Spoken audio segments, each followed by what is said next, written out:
What's up? Hello. Hello. Hello.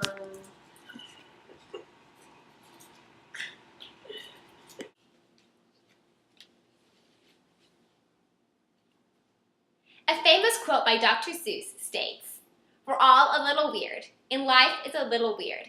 And when we find someone whose weirdness is compatible with ours, we join up with them and fall into mutually satisfying weirdness and call it love. True love.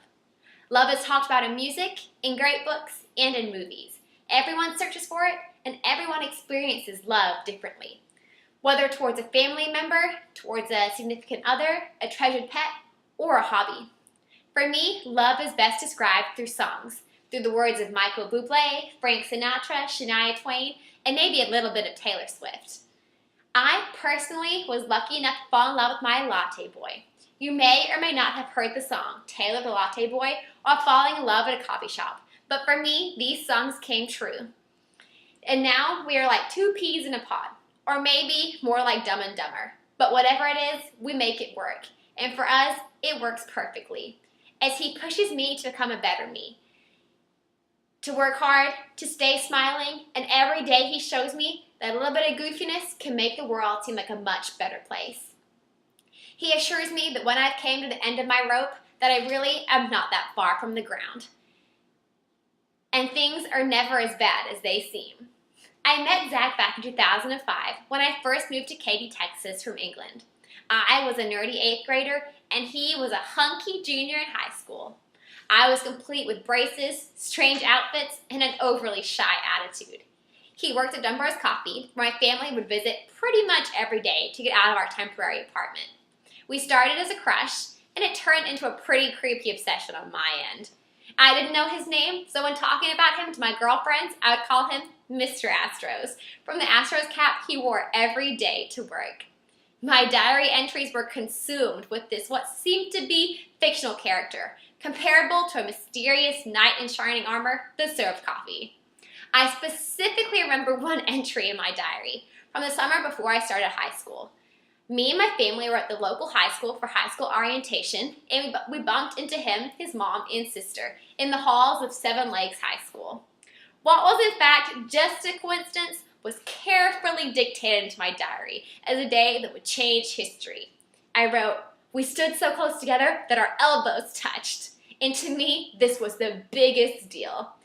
Every time my family would go into Dunbar's Coffee, I wouldn't say a word. Not a single word. In fact, my mom would order for me. I was too nervous to spit out a single mumbled word.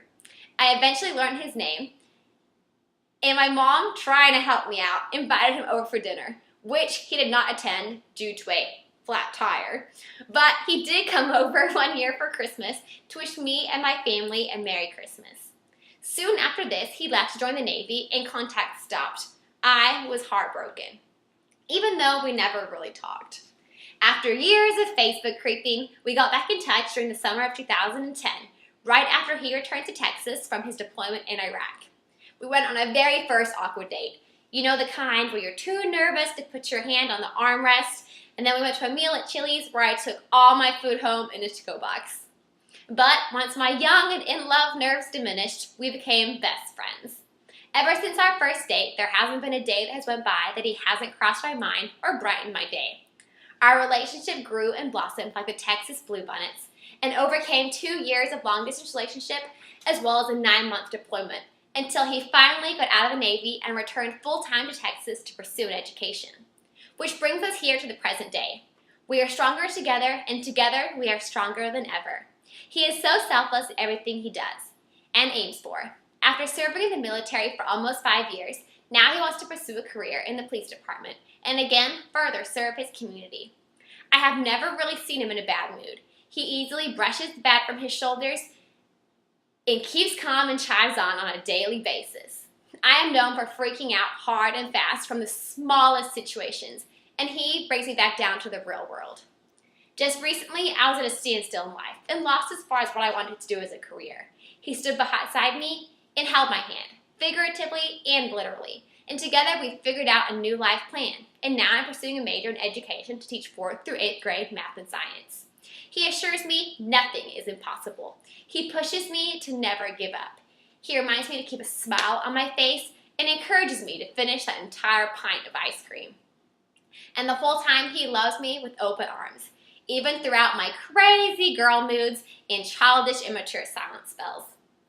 I am the person I am today because I want to do my best and then some for him. After giving 5 years of his life to his country, he continues to give giggles to everyone around him. Sometimes with him, sometimes at him. He is continually thoughtful and does the smallest things to make me smile.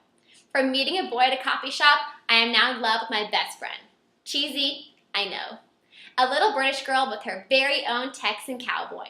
And who knows, maybe one day he'll take Beyonce's advice and put a ring on it. Thanks, and gig on.